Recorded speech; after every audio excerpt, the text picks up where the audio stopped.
Kamusta Virgo? Maligayang pagdating sa channel at sa iyong pagbasa. Virgo, ugnay tayo sa enerhiya mo sa mga araw na ito. Paalala, pangkalahatang pagbasa ito. Kaya kunin mo ang tumutugma sa sitwasyon mo at bitawan ang hindi. Huwag kalimutang sumangguni sa iyong lunar sign at ascendant sign dahil nagpapakita ito ng higit pa sa maaring dumating at sa katunayan ay maaring mas tumugma sa iyo kaysa sa pangunahing pagbabasa sa maraming pagkakataon. Ngayon ang simula ng bagong astrological na taon. Ngayon din nagsisimula ang panahon ng Aries at nagaganap ito sa isang equinox na maaring taglagas para sa iyo o maaring tagsibol. Ang mahalaga ay ang enerhiyang ito ng pag-reset ng astrological na kalendaryo ay magiging pabor sa ating lahat, Virgo. Kaya tingnan natin kung anong enerhiya ang iyong natatanggap para sa susunod na mga oras na nararamdaman kong magbabago ng mga bagay ng radikal sa loob ng 3 araw. Sinabi nito sa akin ng tiyak, maaring natatanggap mo ang sagot na nararamdaman mong makukuha mo mula sa isang taong dumarating ng nagmamadali upang mangako ng isang bagay, hindi ba upang maibigay sa iyo ang maaring maging solusyon sa isang usapin na kinakaharap mo ngayon. Maari itong maging isang paanyayang mapag-ibig, syempre. Ang isang tao ay halatang nagbabalak na lumapit ng may labis na sigasig, may labis na pasyon, ng may pagpapasya, at ng mabilis. Maari mong nararamdaman ito at maaaring hinintay mo ang sandaling ito, hindi ba? Ikaw, sa isang paraan, bilang isang the high priestess, ay marunong maghintay ng matiyaga sa ilang mga usapin na dumarating kasabay na desisyong ito ng taong ito, ng pagbabagong ito sa ugali ng taong ito. Ngunit maaari rin na ang the high priestess ay tumutukoy sa paghahayag ng damdamin ng isang tao na hanggang ngayon ay hindi mo patiyak na alam, ngunit baka nararamdaman mo may tiyak na interes ang taong iyon sa iyo. Ang the high priestess ay nagsasalita rin ng may katotohanan, sa kahulugan na ipapakita nito sa atin ang isang bagay na nagtatapos din sa isang proseso, hindi ba? Isang bagay na yung sinamahan, isang bagay na nahayag, na nakikita, hindi mo lang ito nararamdaman kundi nakikita mo rin ito. Maaari rin na may misteryong mahahayag at magbibigay ng kahulugan sa iyong intuition at doon ay mas maiintindihan mo ng kaunti ang isang bagay na iyong napapansin. Ngunit hindi mo pa masyadong mahanap kung saan nagmumula ang emosyon o sensasyong iyon. Higit pa roon, ang sinasabi sa atin ng the high priestess ay huwag kang titigil na magtiwala sa iyong intuition, magpatangay ka ng tiyak sa mga senyales, huwag mo itong questionin, gawin mo lang ito sa paraang nararamdaman mo. Dahil mayroon ka ring maraming karunungang panloob na dala mo mula sa ibang buhay at sa sandaling ito ay parang umuunlad o lumalabas na ito. Nariyan ang taong iyon na dumarating ng may labis na sigasig, isang fire sign. Siya ay dumarating ng may intensyong buhayin ng mga bagay-bagay, magmungkahi ng mga pagbabago at magmungkahi ng mga pagsulong. Maaari ring may ibang uri ng interes ang taong iyon sa iyo, hindi lang pag-ibig, maaring tungkol sa trabaho. May nagsasabi sa akin ng malakas na nararamdaman mong sapat ka ng sigurado upang sumulong sa mungkahi na dadalhin ng taong iyon sa iyong buhay at napaka-convenient para sa iyo na kunin ang pagkakataong ito dahil binibigyan ka nito ng pakikipagsapalaran mula sa pasyon, mula sa inobasyon, mula sa kung ano ang maaring makatulong sa iyo na maabot ang isang bagay na matagal mo nang hinahabol.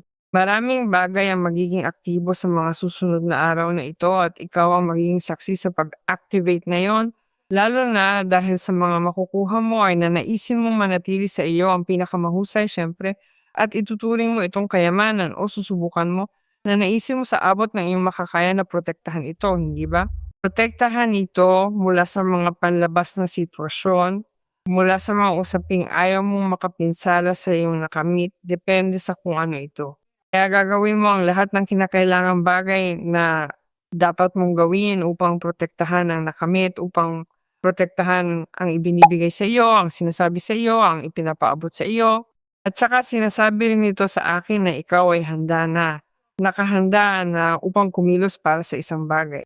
Maaari rin ito ay sandali kung saan ipapakita mo ang resiliensya at ang paglampas sa isang mahirap na sitwasyon at mahanap ka sa sandaling ito na parang nakaputok na upang gawin yon, hindi ba?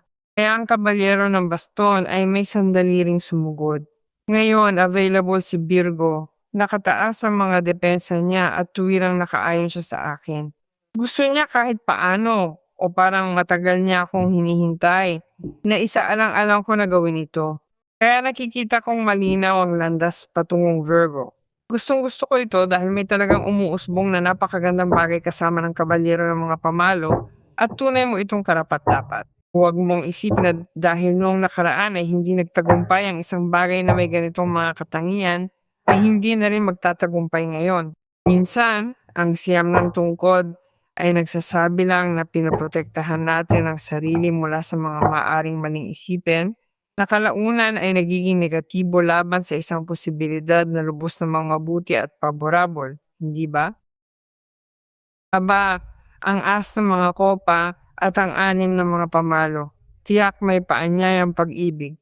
May isang taong malinaw ang gusto niya sa iyo, Virgo, at magbibigay ito ng matinding pag-asa dahil lumitaw ang bituin. Nagbabago ang ugali mo dahil nalampasan mo ang napakahirap na yugto. Lumilitaw ang bituin kapag nagkakaroon muli ng pananampalataya at tiwala at pakiramdam mo'y malusog sa damdamin at espiritu. Pinupuno ka ng bituin ng paggaling at higit sa lahat, nililiwanagan nito ang landas na bumubukas sa harap mo upang mangyari ang mga himala. Dahil ang mga milagro ay ikaw ang naghahanap.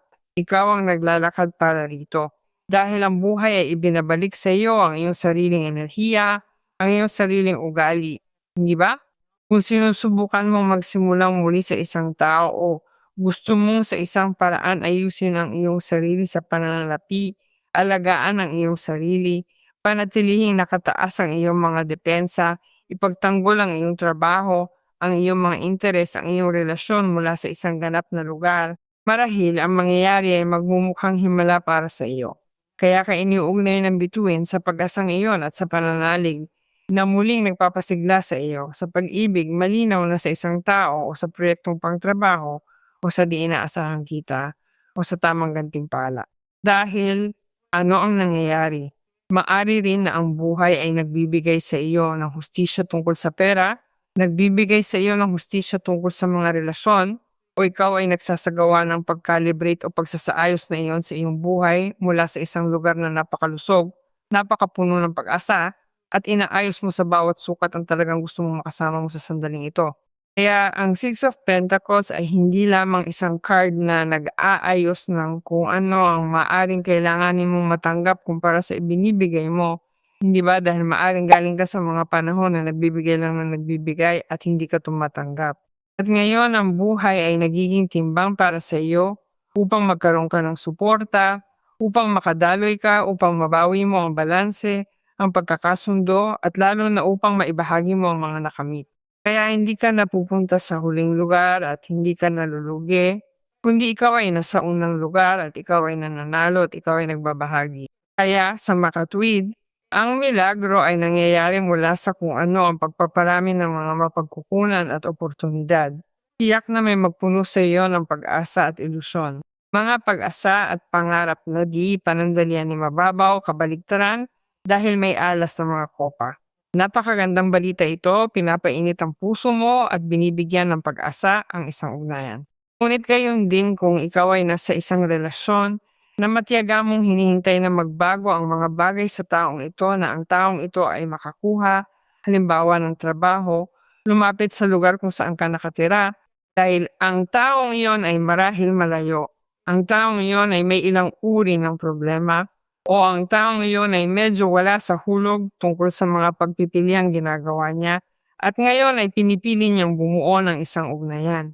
Bueno, may pagkakataon kang makipag-usap sa taong iyon na muling pag-isipan ang sitwasyon, na ayusin ang mga hindi pagkakaunawaan at ang mga gasgas at ang mga sugat ng nakaraan. Ang alas ng mga kopa at ang bituin ay nagdadala rin ng malaking paggaling, lalo sa damdamin, sa umiiral ng ugnayan. Pinangyayari rin itong maghatid ang kabalyero ng mga baston ng napakapangakong balita tungkol sa isang tiyak na lugar. Maaring lumitaw ang balita ng isang bagong proyekto na nagbibigay sa iyo ng labis na ilusyon sa buhay, lumilitaw ang mungkahi ng isang bagay na maaring mangyari sa iyong bahay na nagbibigay din sa iyo ng labis na pag-asa. At hindi ko itinatanggi na maari rin itong maging isang bagay na maaring nasa ibang lugar. May kaugnayan ito sa Virgo na iyon. Halimbawa, na gustong lumipat ng bahay, gustong lumipat, gustong muling bumuo ng isang bagay sa kanyang paligid at sa kanyang kapaligiran dahil nakikita ko ito ng ganoon. Kaya ito ay magiging mga araw na napaka-promising, napaka-aktibo at lalo na may enerhiyang nagpapanibago sa buong buhay mo mula sa isang lugar na may labis na pagmamahal. Kaya hinihiling nitong buksan mo ang puso at bulsa mo dahil ang alas ng mga barya paumanhin ang alas ng mga kopa at ang anim na mga barya ay nagsasabing may ibinibigay sa iyo sa pera, yaman, oras at kita. Para itong negosyong pinuhunan mo na ngayon ay nagbubunga na at ibinabalik sa iyo ang iyong tubo para magkaroon ka ng ideya sa ginagawa ng Six of Pentacles sa iyo. Hindi ba ito ay isang gantimpala tungkol sa ipinuhunan at sa nagawa? Maraming beses na ginagawa natin ito sa isang paraang ganap na walang interes, nang hindi naghihintay ng anumang kapalit, ngunit yon ang nagbibigay sa atin ng eksakto ng malaking kita, hindi ba? At sa sandaling ito, bueno, nauunawaan na dapat magkaroon ng pagsasaayos para sa iyo isang gantimpala. At saka naroon ang The High Priestess na nakatulong ng malaki sa iyo upang maging matiyaga at tagapagtaguyod ng prosesong ito. Ito ay parang naghihintay ka rin ng pagbabalik o feedback ng isang negosyo, hindi ba? Bilang isang nangangarap, maaari mong ipahayag ang iyong mga pangarap at sindihan ng apoy simula ngayon. Ang kasaganaan ay kumakatok sa iyong pintuan. At sinabi ko sa iyo, ang isang bagay na pinagtatrabahuhan mo ay sa wakas ay dumarating na. Oras na para magdiwang ng malaki. Huwag kang mag-alinlangan o matakot sa darating. Magiging ganap na masagana ang lahat. At higit pa rito, may kapalit ang lahat. At ang gantimpalang iyan ay mas malapit na kaysa dati. Pumatok na ang kasaganaan sa iyong pinto.